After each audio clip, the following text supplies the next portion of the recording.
یہ بتائیے ڈالر آپ سے کنٹرول نہیں ہوا، اکانومی آپ سے ٹھیک نہیں ہوئی، اسلام آباد جیسے چھوٹے سے شہر کو مسلم لیگ نون ایڈمنسٹریٹ نہیں کر سکی، ملک کے اندر لا اینڈ آرڈر کی صورتحال اس طرح ہے، وزیر اعظم اپنی بے بسی کا خود اعتراف کرتے ہیں، رانا ثناء اللہ صاحب اپنی بے بسی کا خود اعتراف کرتے ہیں. کیا سر آپ کو میرٹ بیس کے اوپر نہیں سوشل میڈیا پہ کون سا ڈاکیومنٹ، یہ جعلی ڈاکیومنٹ نہیں، اس پہ ٹیسٹ لکھا ہے کہ نہیں لکھا، مور لگی ہے سوشل میڈیا سے ہوگا. مجھے بتائیں پاکستان کی اکانومی کا اس ڈاکیومنٹ سے کیا تعلق ہے؟ اس سے بہت گہرا تعلق ہے میرے بھائی، میں بالکل جواب نہیں کرنا چاہیے. میں دیکھیے 2018 میں ہم ہنستا بستا خوشحال پاکستان چھوڑ کے گئے تھے میرے بھائی. 2018 سے پہلے 2013 سے پہلے چلتے ہیں نا، ہماری 2013 میں حکومت آئی، 18 گھنٹے کی لوڈ شیڈنگ تھی. پتہ نہیں آپ کے گھر نہیں ہوتی ہوگی، میرے گھر تو ہوتی تھی، 12 گھنٹے بھی ہوتی تھی. گرمی میں پنکھا بھی ہاتھ سے جلتے تھے، فائلیں پکڑ کے یوں کرتے تھے. آپ کو شاید بھول گیا ہوگا، مجھے یاد ہے دن رات ایک کر کے 4 سال میں 16,000 میگا واٹ بجلی لگی اس ملک میں. لاہور سے کراچی موٹر پہ بنی. پرابلم یہ ہے کہ ایک شخص نے کہا تھا کہ میں آئی ایم ایف کے پاس نہیں جاؤں گا، خودکشی کر لوں گا.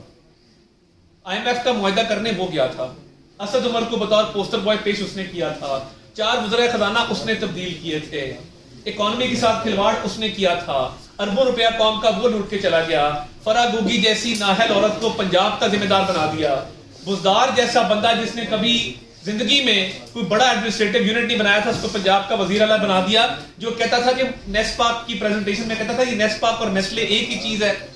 اب مجھے آپ بتائیں نا، اگر تو ان 5 سال میں موٹر ویز نہیں بنی، بجلی کے منصوبے نہیں لگے، اسکول کالج یونیورسٹیاں ہسپتال نہیں بنے، میں آپ کا دیندار ہوں، میں آپ کا جرمدار ہوں.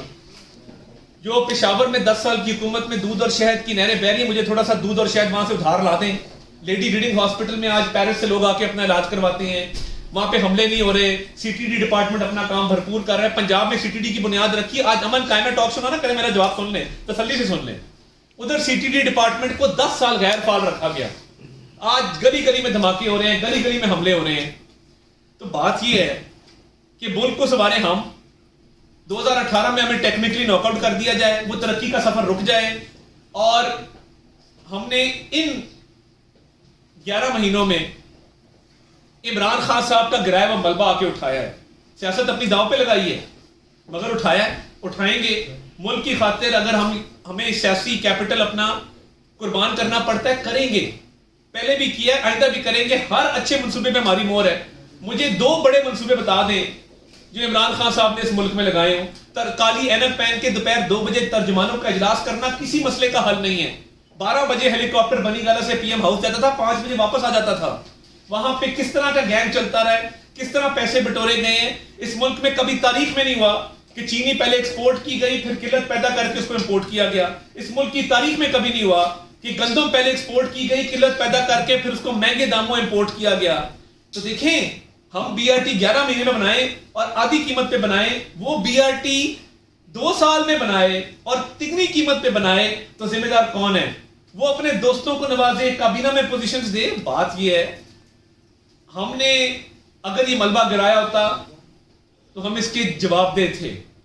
ایک شخص نے 4 سال کھلواڑ کیا اس ملک سے، آئی ایم ایف سے انفیئر شرائط طے کی، اور اس کے بعد اس پہ مکر گیا. کبھی باجوہ اور کبھی امریکہ. پوری قوم نے سٹیکر لگا لی، اس نے کہا غلطی ہو گئی. ساتھ ہی پیسے دے کے امریکن لابیز فرم کو ہائر کر لیا کہ امریکہ سے میرے تعلقات بہتر کرواؤ. اب جو شخص مینٹلی کیپیبل نہیں ہے، جو شاید مینٹلی اس لیے کیپیبل نہیں ہے کہ اوور دی ایئر سیلیبریٹیز کچھ سبسٹنسز یوز کرتے ہیں، دنیا میں کرتے ہیں، کھلے عام کرتے ہیں، اس سے آپ کی مینٹل فیکلٹی بھی افیکٹ ہوتی ہے، آپ کی ذہنی صلاحیت بھی کم ہوتی ہے، اور آپ اس طرح کے فیصلے کرتے ہیں. آج جو حالات ہیں اس میں پنکی گوگی اور کپتان لوٹ کے کھا گئے پاکستان میں.